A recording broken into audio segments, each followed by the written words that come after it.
नमस्कार दोस्तों, स्वागत है आपका अपने YouTube channel Nilesh study class में। दोस्तों, आज की वीडियो जो ली गई है ये कक्षा 10 और कक्षा 12 दोनों प्रकार के बोर्ड एग्ज़ाम्स के स्टूडेंट्स के लिए बहुत ही ख़ास होने वाली है, क्योंकि आज की वीडियो का कंटेंट ही हमने जो कक्षा 10 और कक्षा 12 में बोर्ड एग्ज़ाम में स्टार्टिंग में क्वेश्चन पूछे जाते हैं उससे रिलेटेड कुछ क्वेश्चंस लेकर हम हाजिर हुए हैं इस वीडियो में। तो इस वीडियो को देखने के लिए बिल्कुल अंत तक ज़रूर बने रहिए और पूरी लास्ट तक देखिए, तभी आपको समझ में आएंगे। आप तभी 20 के 20 क्वेश्चन अच्छे से देख पाएंगे और अच्छे से उनको समझ पाएंगे। और अगर आप हमारे चैनल पर नए हैं तो चैनल को सब्सक्राइब कीजिए, वीडियो को लाइक करें और अपने दोस्तों में ज़्यादा से ज़्यादा शेयर कीजिए, ताकि वो भी इस प्रकार की वीडियो का आनंद ले सकें और उसके साथ साथ अपना ज्ञान अर्जन भी कर सकें, जिससे आगे आने वाले 2020-21 की परीक्षाओं में वो अच्छे से अच्छा परफॉर्मेंस कर पाएँ और अपना अच्छा से अच्छा स्कोर खड़ा कर पाएँ। तो चलिए देरी ना करते हुए हम स्टार्ट करते हैं अपनी वीडियो। हमारा जो टॉपिक लिया गया है वो ली गई है गद्य विधा से संबंधित। ठीक है, देखिए गद्य विधा में हमारा पहला क्वेश्चन दिया गया है। पहला क्वेश्चन है हमारा, निबंध किसे कहते हैं। देखिए ये हमारा फर्स्ट क्वेश्चन, निबंध किसे कहते हैं। तो देखिए इसका आंसर, देखिए क्वेश्चन आएगा आपसे कि निबंध किसे कहा जाता है, इसका ये डेफिनेशन लिखिए। तो आपको आंसर में क्या लिखना है, निबंध उस गद्य विधा को कहते हैं, किसको, निबंध उस गद्य विधा को कहते हैं जिसमें किसी विषय पर सभी दृष्टियों से प्रस्तुत किए गए विचारों का मौलिक और स्वतंत्र रूप से विवेचन विचारपूर्ण, विवरणात्मक और विस्तृत रूप में किया गया हो। अर्थात किसी भी विषय पर सभी दृष्टियों से, मतलब जिस हर प्रकार की दृष्टि से प्रस्तुत किए गए विचारों का विवेचन विचारपूर्ण, विवरणात्मक और विस्तृत रूप से किया गया। विवेचन जो किया गया है, जो किसी भी गद्य विधा के बारे में, उसके जो विवेचन है वो विचारपूर्ण हो, विवरणात्मक हो और विस्तृत रूप हो, तो उसे हम निबंध गद्य विधा कहते हैं। ठीक है, इसमें लेखक स्वतंत्रता पूर्वक अपने विचारों तथा भावों को प्रकट करता है। कौन करता है, लेखक। और किस प्रकार के भाव प्रकट करता है, स्वतंत्रता पूर्वक अपने विचारों को प्रकट करता है। मतलब वो किसी के वशीभूत होकर नहीं करता ये सब, वो अपने आप से स्वतंत्र रूप से अपने विचारों को प्रकट करता है। तो ये था हमारा पहला क्वेश्चन। अब देखते हैं हम अगला अपना दूसरा क्वेश्चन। तो दूसरा क्वेश्चन दिया गया है हमारा, हिंदी निबंध लेखन की विभिन्न शैलियों का उल्लेख कीजिए। ऐसा आ सकता है आपके लिए प्रश्न, ये आ सकता है आपका 2 नंबर में कि आप इनकी दो शैलियों का उल्लेख कीजिए, या फिर इसी तरह का क्वेश्चन आ सकता है, हिंदी निबंध लेखन की विभिन्न शैलियों का उल्लेख कीजिए। देखिए अब देखिए इसके अलावा किस तरह से क्वेश्चन पूछा जा सकता है। तो इसका अगला प्रकार है, यानी इस तरह से भी क्वेश्चन पूछा जा सकता है, विषय एवं शैली के अनुसार निबंध के 2 भेदों का नाम उल्लेख कीजिए। तो या ये पूछ सकते हैं एग्ज़ाम में, या ये पूछ सकते हैं, ये दोनों एक ही बात है इन दोनों की। तो या ऊपर वाला आ जाए ये, या फिर ये नीचे वाला आ जाए, दोनों एक ही बात है। तो देखिए इसका उत्तर क्या दिया गया है। उत्तर देखिए, हम इसका उत्तर देखते हैं। तो उत्तर है हमारा, हिंदी निबंध लेखन में वर्णनात्मक, इसमें यानी वर्णनात्मक का मतलब होता है जिसमें वर्णन किया गया हो, और विवरणात्मक यानी जिसमें विवरण दिया गया हो, विचारात्मक यानी विचार प्रधान, और भावात्मक यानी भाव प्रधान शैलियों को अपनाया गया है। यानी कौन कौन सी शैली अपनाई गई हैं इसमें, तो इसमें ज़्यादा शैली ना अपनाते हुए सीधी सी हैं कि इसमें एक शैली है वर्णनात्मक और एक है विवरणात्मक, और थर्ड है हमारी जो विचारात्मक, और चौथी जो शैली हमारी है भावात्मक शैली। ठीक है, तो केवल और केवल इसमें 4 शैली ही प्रयोग में की जाती हैं, किसमें, निबंध लेखन में। तो चारों की चारों शैली ये दी गई हैं, वर्णनात्मक, विवरणात्मक और विचारात्मक एवं भावात्मक शैलियों को अपनाया गया है। ठीक है, आइए अब हम देखते हैं अपना तीसरा क्वेश्चन। तीसरा क्वेश्चन क्या कहता है हमसे, तीसरा क्वेश्चन है हमारा, विचारात्मक निबंध और वर्णनात्मक निबंध में अंतर बताइए। देखिए ये बहुत ही इम्पोर्टेंट क्वेश्चन है।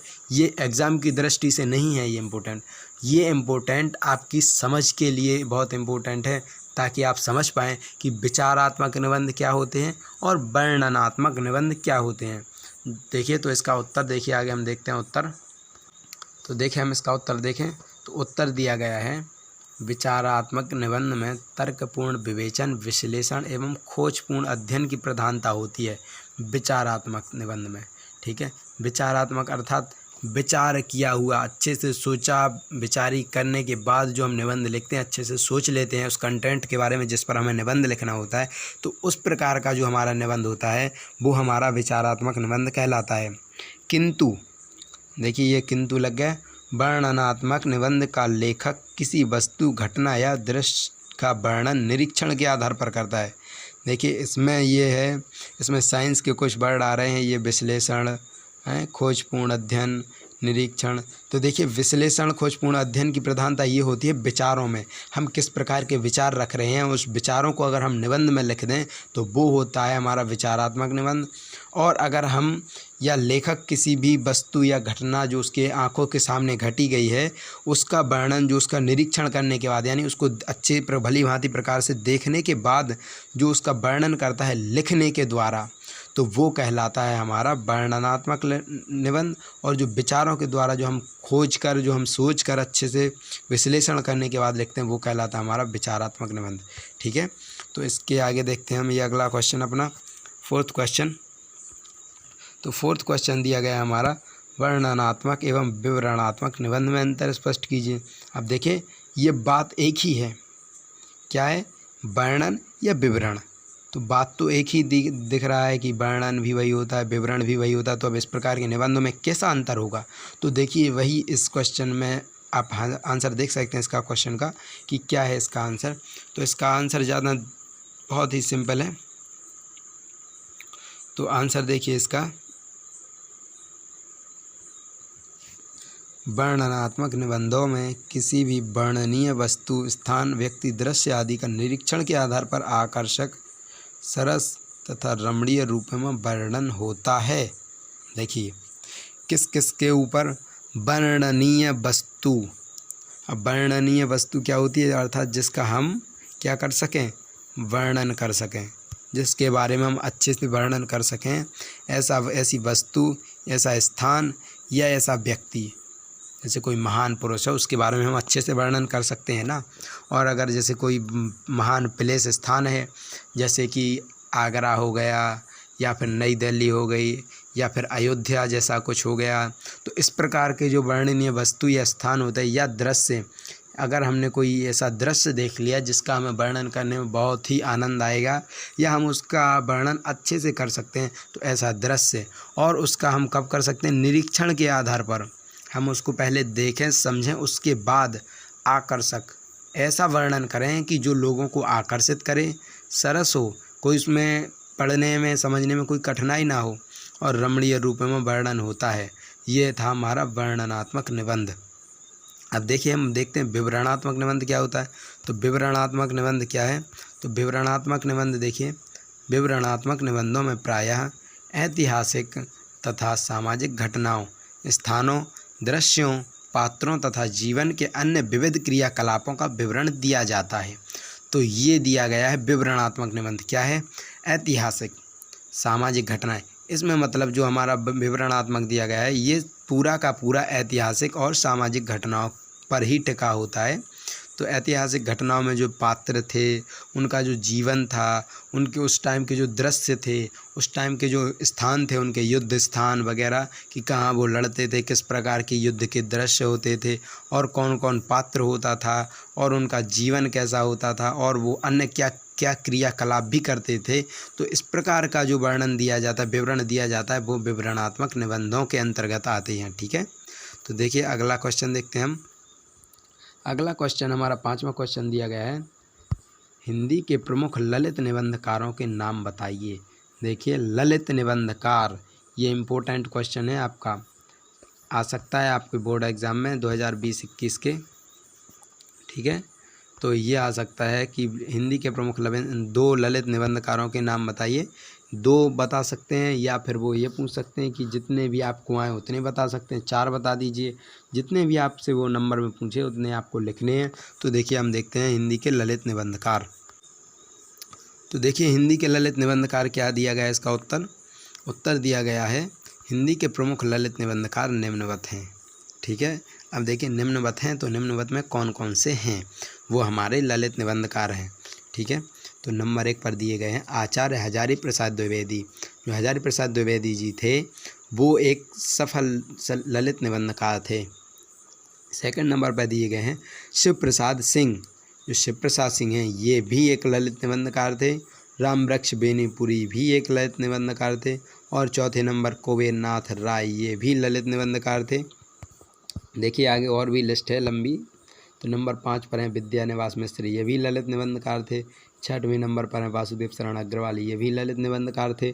7वें नंबर पर हैं जगदीश चंद्र माथुर, ये भी ललित निबंधकार थे। 8वें नंबर पर दिया गया है हमारे ये धर्मवीर भारती जी, ये भी ललित निबंधकार थे। एवं 9वें नंबर पर दिए गए हैं पद्मलाल पुन्नालाल बख्शी, ये भी ललित निबंधकार थे। मतलब जो हमने स्क्रॉल करके देखी है ये हजारी प्रसाद द्विवेदी, शिव प्रसाद सिंह, रामवृक्ष बेनीपुरी, कुबेरनाथ राय, विद्यानिवास मिश्र, वासुदेव शरण अग्रवाल, जगदीश चंद्र माथुर, धर्मवीर भारती एवं पद्मलाल पुन्नालाल बख्शी, ये 9 के 9 हमारे ललित निबंधकार हैं। ठीक है, तो देखिए अब अगला क्वेश्चन देखते हैं हम। अगला क्वेश्चन है यानी 6वां क्वेश्चन है। 6वां क्वेश्चन दिया गया है विचारात्मक एवं भावात्मक निबंध में क्या अंतर है।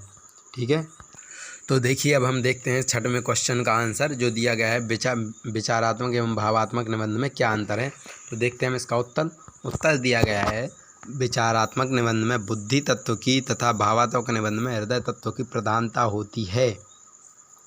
इसमें है बहुत ही इम्पोर्टेंट नोट करने वाली बात ये है कि विचारात्मक निबंध यानी जो विचार आते हैं वो हमारे बुद्धि यानी दिमाग में उत्पन्न होते हैं, और जो भाव होते हैं वो हमारे हृदय में होते हैं। तो जो हृदय तत्व की प्रधानता होती है वो भावात्मक निबंध में होती है, और जो विचारात्मक निबंध होता है उसमें बुद्धि तत्व की प्रधानता होती है। ये इसका प्रमुख आंसर है और प्रमुख इसका रीज़न है। देखिए अब देखते हैं हम इसका 7वां क्वेश्चन। तो 7वां क्वेश्चन दिया गया है भावात्मक निबंधों की किन्हीं 2 विशेषताओं का उल्लेख कीजिए। तो देखिए भावात्मक निबंध जिस प्रकार से लिखे जाते हैं उसकी कोई 2 विशेषताओं का उल्लेख करना है, तो उसका देखिए हम उल्लेख करते हैं। चलिए आगे देखते हैं विशेषताएं उसकी। तो देखिए उत्तर है इसका भावात्मक निबंधों की 2 विशेषताएं हैं। कौन कौन सी विशेषताएं हैं। नंबर 1 है भावात्मक तंत्र की प्रधानता। जो भावात्मक तंत्र यानी ये देखिए भावात्मक तंत्र ये समझिए क्या है, जो हम भाव जिस प्रकार के हमारे हृदय में उत्पन्न होते हैं उसी प्रकार के हम भावों के आधार पर ही अपना एक निबंध लिखना स्टार्ट कर देते हैं, और उसी प्रकार के हम भावों के अंदर खोते जाते हैं। तो ये कहलाता है हमारा भावात्मक तंत्र। ठीक है, सेकंड नंबर पर दिया गया है सरल एवं सरस भाषा का प्रयोग। तो सेकंड नंबर दिया गया है जो सरल एवं सरस भाषा का उपयोग, अर्थात जो भाषा दी जाती है भावात्मक निबंधों में। देखिए भावात्मक निबंध ही नहीं, ये हर प्रकार के निबंधों में सरल एवं सरस भाषा का ही प्रयोग किया जाता है। तो ये इसकी एक विशेषता हो चुकी है। आइए अब हम देखते हैं अपना अगला क्वेश्चन यानी 8वां क्वेश्चन। 8वां क्वेश्चन दिया गया है एक विचारात्मक तथा भावात्मक निबंध लेखकों का नाम लिखिए। किस किस के लेखकों का नाम लिखना, एक लिखना है विचारात्मक एवं भावात्मक निबंध लेखकों के नाम। तो देखिए नाम देखिए क्या है। रामचंद्र शुक्ल, ये हमारे आचार्य रामचंद्र शुक्ल जी थे। जो आचार्य रामचंद्र शुक्ल थे वो थे हमारे विचारात्मक निबंध लेखक। ठीक है, ये आप याद कर लीजिएगा अगर आएगी रामचंद्र शुक्ल किस प्रकार के निबंध लेखक थे। तो रामचंद्र शुक्ल जी विचारात्मक निबंध लेखक थे। और जो सेकंड नंबर पर हैं वियोगी हरि, जो वियोगी हरि जी थे वो भावात्मक निबंध लेखक थे। ठीक है, वियोगी हरि थे भावात्मक निबंध लेखक और रामचंद्र शुक्ल थे विचारात्मक निबंध लेखक। ठीक है मित्रों, ये आपको दिख रहा होगा ये लोगो, ये नीलेश स्टडी क्लास, ये अपने YouTube चैनल का नाम है। अगर आपने अभी तक सब्सक्राइब नहीं किया है तो देखिए इस वीडियो में इस तरफ नीचे देखिए, सबसे नीचे देखना रेड कलर का सब्सक्राइब बटन लिखा आएगा, तो उसको सब्सक्राइब करके अपना ऑल पर सेलेक्ट कर ले, जो बेल आइकन आती है तो उस पर सेलेक्ट करने के बाद आप हमारी हर वीडियो की लेटेस्ट अपडेट सबसे पहले पा सकते हैं। इसलिए अभी जाएं और अभी हाल सब्सक्राइब कीजिए। इसके बाद आगे देखते हैं हम। तो आगे देखते हैं हम अपना प्रश्न नंबर 9। प्रश्न नंबर 9 क्या कहता है हमारा। प्रश्न नंबर 9 है हिंदी के 2 प्रसिद्ध निबंधकारों का उल्लेख कीजिए। सिंपल सा प्रश्न है, समझ में आ गया होगा। 2 निबंधकार लिखने हैं, या किसी एक निबंधकार का नाम लिखिए, ये आ सकता है, या फिर आ सकता है हमारा हिंदी के विकास निबंध के विकास में सहायक किन्हीं 2 निबंधकारों का उल्लेख कीजिए। ठीक है, ये हैं हमारे 3 प्रकार के क्वेश्चन। अब 3 प्रकार के क्वेश्चन कौन कौन से हैं? तो 3 प्रकार के क्वेश्चन हैं, एक ये, एक है ये, या एक है ये। जो या लिखा है तो ये यानी अथवा ये या आ सकता है, या फिर ये आ सकता है, या फिर ये आ सकता है। तो ये तीनों में से किसी एक करना है और तीनों का एक ही आंसर है, सेम आंसर है। तो देखिए आंसर देखते हैं हम। आंसर है हमारा हिंदी के विकास निबंध के विकास में 2 सहायक प्रसिद्ध निबंधकार हैं। कौन कौन से? एक हैं आचार्य हजारी महावीर प्रसाद द्विवेदी। देखिए महावीर प्रसाद द्विवेदी जी हैं, हजारी प्रसाद नहीं है इसमें, महावीर प्रसाद द्विवेदी जी हैं। और सेकंड है आचार्य रामचंद्र शुक्ल जी। तो ये हैं हमारे 2 प्रसिद्ध निबंधकार जिन्होंने हिंदी निबंध के विकास में बहुत ही अपना महत्वपूर्ण योगदान दिया है, महत्वपूर्ण भूमिका निभाई है। देखिए अब देखते हैं हम अपना अगला क्वेश्चन यानी 10वां क्वेश्चन। तो 10वां क्वेश्चन दिया गया, कुछ प्रगतिवादी निबंधकारों के नाम लिखिए। तो प्रगतिवादी निबंधकार कौन कौन से हैं हमारे? उत्तर देखते हैं। Dharamvir Bharati, doctor Rangeya Raghav, doctor Ramvilas Sharma, doctor Namvar Singh, doctor Shiv Prasad Singh, Rajendra Yadav आदि प्रगतिवादी निबंधकार हैं। देखिए प्रगतिवादी जो युग था वो प्रगतिवादी युग के ही ये निबंधकार हैं जो हमने अभी आपको ये अंडरलाइन किया है रेड कलर से। धर्मवीर भारती, रांगेय राघव, रामविलास शर्मा, नामवर सिंह, शिव प्रसाद सिंह, राजेंद्र यादव, ये प्रगतिवादी निबंधकारों के नाम हैं। ठीक है, हम देखते हैं हम अगला क्वेश्चन। अगला क्वेश्चन देखते हैं यानी 11वां क्वेश्चन। तो 11वां क्वेश्चन देखें हम। तो 11वां क्वेश्चन क्या कहता है? हिंदी साहित्य के 2 विचारात्मक निबंधकारों के नाम लिखिए। इसमें हमें सिर्फ केवल और केवल 2 विचारात्मक निबंधकारों के नाम लिखने हैं। तो विचारात्मक निबंध कौन कौन से हैं? 2 देखिए निबंधकार में दिए गए हैं। ये फर्स्ट वाले हमारे विचारात्मक निबंधकार बाबू श्याम सुंदर दास, ये हैं बाबू श्याम सुंदर दास। और सेकंड है हमारे आचार्य रामचंद्र शुक्ल। ठीक है, देखिए ये विचारात्मक निबंधों में अभी हमने ऊपर पढ़ा था आचार्य रामचंद्र शुक्ल जी विचारात्मक निबंधकार थे। ठीक है, तो ये आ गया इसका आंसर। अब देखते हैं 12वां क्वेश्चन। 12वां क्वेश्चन क्या कहता है? तो 12वां क्वेश्चन है, भारतेंदु युग के किन्हीं 2 प्रमुख निबंधकारों के नाम लिखिए।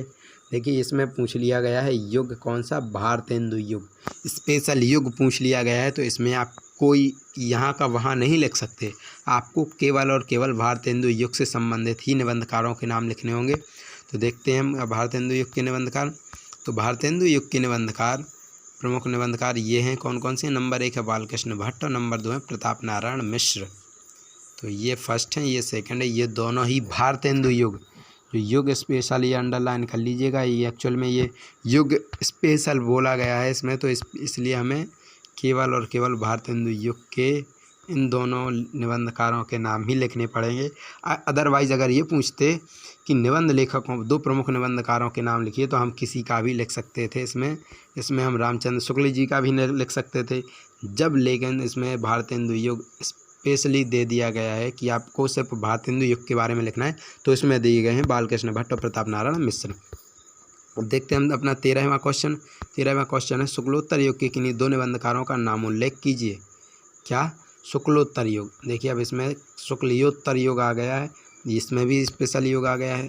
तो देखते हैं हम शुक्लोत्तर युग के कौन कौन से निबंधकार हैं। तो शुक्लोत्तर युग के 2 प्रमुख निबंधकारों के नाम हैं आचार्य हजारी प्रसाद द्विवेदी तथा श्री विद्यानिवास मिश्र। ये दोनों दिए गए हैं जो निबंधकार, ये हमारे शुक्लोत्तर युग के हैं। ठीक है, अब देखते हैं अगला क्वेश्चन हम यानी 14 क्वेश्चन। 14वां क्वेश्चन दिया गया है, शुक्ल युग के किन्हीं 2 निबंधकारों का नाम उल्लेख कीजिए। देखिए अभी हमने देखा था, पहले देखा था भारतेंदु युग, उसके बाद देखा हमने शुक्लोत्तर युग, और अब देखते हैं हम शुक्ल युग। यानी शुक्ल युग के 2 प्रमुख निबंधकार दिए गए हैं। कौन कौन से दिए गए हैं देखते हैं हम इसका उत्तर। तो देखिए इसके उत्तर में हमने इसमें क्वेश्चन में पूछा गया था 2 निबंधकार। तो देखिए शुक्ल युग के 2 प्रमुख निबंधकारों के नाम इस प्रकार हैं। कौन कौन से हैं? नंबर 1 है आचार्य रामचंद्र शुक्ल तथा नंबर 2 हैं बाबू गुलाब राय। ये दोनों हैं देखिए शुक्ल युग के लेखक, जो निबंधकार दिए गए हैं वो हैं। देखें इसमें आचार्य रामचंद्र शुक्ल जी के नाम से ये स्पष्ट हो जाता है कि ये शुक्ल युग के ही निबंधकार हैं। एक्चुअल में इन्हीं के नाम पर ही ये शुक्ल युग का नामकरण हुआ था।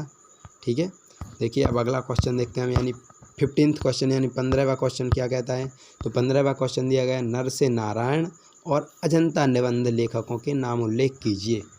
ठीक है, तो क्या है, ये रचना दी गई है। इसमें रचना दी गई है और आपसे लेखकों के नाम पूछ लिए गए हैं। ऐसा भी आपसे बोर्ड एग्ज़ाम में पूछ सकते हैं। ठीक है, तो देखिए क्या है, नर से नारायण ये अलग रचना है और अजंता अलग, ये किस विधा की रचना है? तो ये दोनों की दोनों निबंध विधा की रचनाएं हैं। नर से नारायण भी निबंध विधा की रचना है और अजंता, ये अजंता भी एक निबंध विधा की रचना है। ठीक है, तो इनके लेखकों के नाम क्या हैं? तो वो लेखकों के नाम देखते हैं हम इसके उत्तर में। तो उत्तर में देखिए, नर से नारायण लेखक, इसके लेखक हैं क्या? गुलाब राय। और अजंता के लेखक हैं डॉक्टर भगवत शरण उपाध्याय। ये दोनों देख लीजिएगा, इसमें रचना दे दी गई है और आपसे लेखक के बारे में पूछ लिया गया है। और ऐसा भी हो सकता है कि आपको लेखकों के नाम दे दें कि जैसे गुलाब राय जी द्वारा लिखित कोई एक निबंध का नाम लिखिए, तो आप नर से नारायण लिख सकते हैं। या आपसे ये पूछ लें भगवत शरण उपाध्याय का निबंध लिखिए, तो आप अजंता लिख सकते हैं। या फिर इस तरह से आ सकता है कि नर से नारायण किस विधा की रचना है? तो ये दी गई है हमारी सीधी निबंध विधा की। अजंता किस विधा की रचना है? तो ये भी निबंध विधा की रचना है। ठीक है, तो इस प्रकार से आपको घुमा फिरा के जो बोर्ड एग्ज़ाम वाले हैं वो घुमा सकते हैं। आपको घूमना नहीं है, ज़्यादा चक्कर नहीं, दिमाग पर ज़्यादा जोर नहीं डालना। आप ये कर लीजिएगा याद, नर से नारायण और अजंता है निबंध विधा की रचना, और इसके लेखक याद कर लीजिएगा। ठीक है, देखते हैं अब अगला 16वां क्वेश्चन है हमारा कि 16वां क्वेश्चन में दिया गया है कि पानी में चंदा और चांद पर आदमी निबंध की भाषा शैली की 2 विशेषताएं संक्षेप में लिखिए। ये रचना दी गई है हमारी, क्या रचना है? पानी में चंदा और चांद पर आदमी। ये रचना किस विधा की? निबंध विधा की। तो इस निबंध में जो भाषा शैली प्रयोग की गई है उसकी हमें 2 विशेषताएं संक्षेप में लिखनी है, विस्तृत नहीं लिखनी है, छोटे छोटे जल्दी जल्दी बता देनी है। तो ये जैसे आपको ये क्वेश्चन आएगा बोर्ड एग्ज़ाम में, तो आपको ये 2 नंबर में आएगा और 2 नंबर के अंतर्गत आपको 2 विशेषताएं लिखनी है। तो 1 नंबर की ये हो जाएगी, 1 नंबर की ये विशेषता हो जाएगी। ठीक है, तो रचना दी गई है पानी में चंदा और चांद पर आदमी, ये दी गई है निबंध विधा की रचना। और इसमें क्वेश्चन में पूछा गया है इसकी भाषा शैली की 2 विशेषताएं संक्षेप में लिखिए। तो देखते हैं हम इसके उत्तर। तो उत्तर में दिया गया है इसमें निबंध भाषा, इस निबंध की भाषा सरल, प्रवाहपूर्ण और बोधगम्य है। देखिए ये तो आपको समझ में आ ही गया होगा कि जो भाषा दी जाती है वो हमेशा, आप ये एक बात हमेशा याद कर लीजिएगा कि अगर किसी भी निबंध की भाषा पूछे तो आपको ये लिखना है कि भाषा सरल होती है और प्रवाहपूर्ण होती है। ठीक है, ये 2 बातें आपको ज़रूर लिखनी है, ये वाली। ठीक है, अब देखते हैं अगली इसकी विशेषता क्या है। वर्णनात्मक शैली में लिखा गया यह एक श्रेष्ठ निबंध है। इस निबंध में कहीं कहीं चित्रात्मक शैली भी दृष्टिगत होती है। यानी जो निबंध पूछा गया है पानी में चंदा और चांद पर आदमी, ये एक श्रेष्ठ निबंध है। जिसमें क्या किया गया है? वर्णन किया गया है। इसमें किसी स्थान विशेष का हमने वर्णन किया है, तो उसी के लिए ये वर्णनात्मक शैली में लिखा गया है। ठीक है, तो अगला क्वेश्चन देखते हैं हम। 17वां क्वेश्चन दिया गया है भारतीय संस्कृति नामक निबंध कहाँ से उद्धृत है? इसकी मूल भावना में एक वाक्य में व्यक्त कीजिए। इसकी जो मूल भावना थी, यानी जो भारतीय संस्कृति नामक ये निबंध है, ये कहाँ से लिया गया है? पहले तो ये क्वेश्चन है, यहाँ तक का एक क्वेश्चन। इसके बाद दूसरा क्वेश्चन है इसकी मूल भावना को एक वाक्य में व्यक्त कीजिए। यानी इसकी जो भारतीय संस्कृति शब्द है, ये निबंध है, इस निबंध की जो हम मूल भावना है वो मूल भावना को हमें एक वाक्य में व्यक्त करना है। यानी एक वाक्य में ही बता देना है कि इस चैप्टर में, इस पाठ में क्या दिया गया है। तो देखते हैं हम इसका आंसर, देखिए क्या है। तो इसका आंसर है यह निबंध डॉक्टर राजेंद्र प्रसाद के भाषण का एक अंश है। क्या है? एक अंश। इसमें भारतीय संस्कृति की विविधता में एकता भावना को व्यक्त किया गया है। यानी ये निबंध लिखा गया है, निबंध देख लीजिएगा, ये दिया गया है निबंध भारतीय संस्कृति, ये निबंध विधा की रचना है और इसके लेखक हैं डॉक्टर राजेंद्र प्रसाद जी, जो हमारे फर्स्ट प्रेसिडेंट थे इंडिया के। ठीक है, तो वो इसके लेखक हैं। और ये जो चैप्टर लिया गया है, ये जो राजेंद्र प्रसाद जी थे उनके भाषण का केवल एक अंश है, छोटा सा टुकड़ा लिया गया है, उसी के बारे में ये भारतीय संस्कृति नामक चैप्टर बना दिया गया है। अब देखिए ये हमारा फर्स्ट क्वेश्चन का आंसर हो गया। अब देखिए इसकी सेकंड थी, इसकी मूल भावना में एक वाक्य में व्यक्त कीजिए। तो इसकी मूल भावना थी भारतीय संस्कृति की विविधता में एकता की भावना को व्यक्त किया गया है। ठीक है, क्या है? इसमें भारतीय संस्कृति की जो विविधता में एकता है इस भावना को व्यक्त किया गया है, इसी के लिए ये भारतीय संस्कृति इसका नाम दिया गया इस चैप्टर का, निबंध का। देखिए अब अगला क्वेश्चन देखते हैं हम अपना 18वां क्वेश्चन। 18वां क्वेश्चन है हमारा, ईर्ष्या तू ना गई मेरे मन से निबंध रामधारी सिंह दिनकर की किस रचना में संकलित है या किस रचना से लिया गया है। कौन सा निबंध?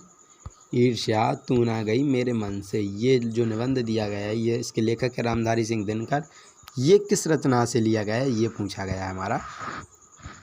तो देखिए इसका उत्तर देखते हैं। ईर्ष्या तू ना गई मेरे मन से निबंध रामधारी सिंह दिनकर जी की रचना अर्धनारीश्वर से संकलित है।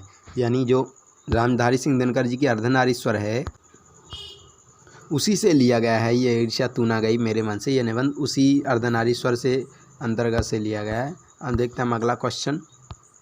अगला क्वेश्चन है हमारा 19वां क्वेश्चन, भारतीय संस्कृति एवं साहित्य पर लेखन करने वाले एक गद्यकार का नाम बताइए। तो एक गद्यकार यानी जो हमारी भारतीय संस्कृति के ऊपर लेख लिखे हों एवं भारतीय साहित्य के ऊपर लेख लिखे हों, ये है इस पर लेख लिखने वाले गद्यकार का नाम बताइए। तो उस गद्यकार का नाम देखते हैं हम आगे। तो भारतीय संस्कृति एवं साहित्य पर लेखन करने वाले गद्यकार हैं डॉक्टर भगवत शरण उपाध्याय। ये हैं भारतीय संस्कृति एवं साहित्य पर लिखने वाले। ठीक है मित्रों, अगर आपने अभी तक चैनल को सब्सक्राइब नहीं किया तो मैं बार बार बोल रहा हूँ आप चैनल को सब्सक्राइब कर लीजिएगा। यहाँ नीचे देखना रेड कलर का सब्सक्राइब लिखा आएगा, उस पर प्रेस करके आप सब्सक्राइब कर सकते हैं। ठीक है, अब अगला क्वेश्चन है हमारा 20वां यानी लास्ट क्वेश्चन दिया गया है हमारा, अजंता कैसा लेख है, इसकी शैली कैसी है। जो अजंता है ये लेख है निबंध। तो ये लेख किस प्रकार का है और इसकी शैली किस प्रकार की है। तो देखिए ये अजंता, उत्तर देखिए इसका, अजंता पुरातत्व संबंधी लेख है, इसकी शैली वर्णनात्मक व मनोरम है। देखिए तो ये देखिए पुरातत्व संबंधी ये क्या है। तो यानी जो अजंता की गुफाएं हैं उस गुफाओं में पुरातत्व विभाग ने जो खोज की उसके जो वहाँ पर देखा उसके दृश्य देखे उस प्रकार के जो पुरातत्व संबंधी है वो लेख है। और इसकी शैली है वो वर्णनात्मक है, यानी इसकी अजंता में वर्णन किया गया है। कहाँ का? अजंता रचना में अजंता की गुफा का वर्णन किया गया है। और मनोरम क्यों है? एक्चुअल में ये गुफा है और गुफा वगैरह ये तो प्राचीन स्थान है, प्राचीन स्थानों को देखने के लिए मनोरम होते हैं। एक्चुअल में प्राचीन स्थान ही मनोरम है तो वो इसलिए इसकी शैली मनोरम आ गई। ठीक है, तो ये थे हमारे कुछ 20 क्वेश्चन, लगभग कुछ नहीं पूरे के पूरे 20 क्वेश्चन थे जो बहुत ही इम्पोर्टेंट हैं बोर्ड एग्ज़ाम के दृष्टि से। ठीक है, अगर आपने अभी तक हमारे चैनल को सब्सक्राइब नहीं किया है तो इस प्रकार के आप यूट्यूब में सर्च बार पर जाकर ये कीजिए नीलेश स्टडी क्लास और उस पर सब्सक्राइब कीजिए। नीचे रेड कलर का सब्सक्राइब बटन आएगा इस कोने पर, तो उसको सब्सक्राइब करके बेल आइकन पर ऑल को प्रेस कर दीजिएगा। अगर आप हमारे इसी तरह की वीडियो रोज़ चाहते हैं और आप अपना अध्ययन संबंधी किसी भी प्रकार की समस्या हो तो वो आप हमारे साथ साझा कर सकते हैं। कमेंट बॉक्स में बताइए आपको किस प्रकार की पढ़ाई में संबंधी, जो बोर्ड एग्ज़ाम वाले स्टूडेंट हैं उनको किस प्रकार की पढ़ाई संबंधी जो परेशानी है वो फेस करनी पड़ रही हैं। तो हम आपका निराकरण करने की कोशिश करेंगे, पूर्णतः तो नहीं निराकरण कर पाएंगे लेकिन उसकी हम कोशिश करेंगे। ठीक है, एक्चुअल में कहा गया है कि कोशिश करने वालों की कभी हार नहीं होती, इसलिए मैं बोलता रहता हूँ कि कोशिश करेंगे। ठीक है, तो अगर आप हमारे चैनल पर नए हैं तो चैनल को सब्सक्राइब कीजिए, वीडियो को लाइक कीजिए और अपने दोस्तों में ज़्यादा से ज़्यादा शेयर कीजिए। ठीक है, और इसी तरह की वीडियो के रोज़ अपडेट पाने के लिए अभी सब्सक्राइब कीजिए। धन्यवाद।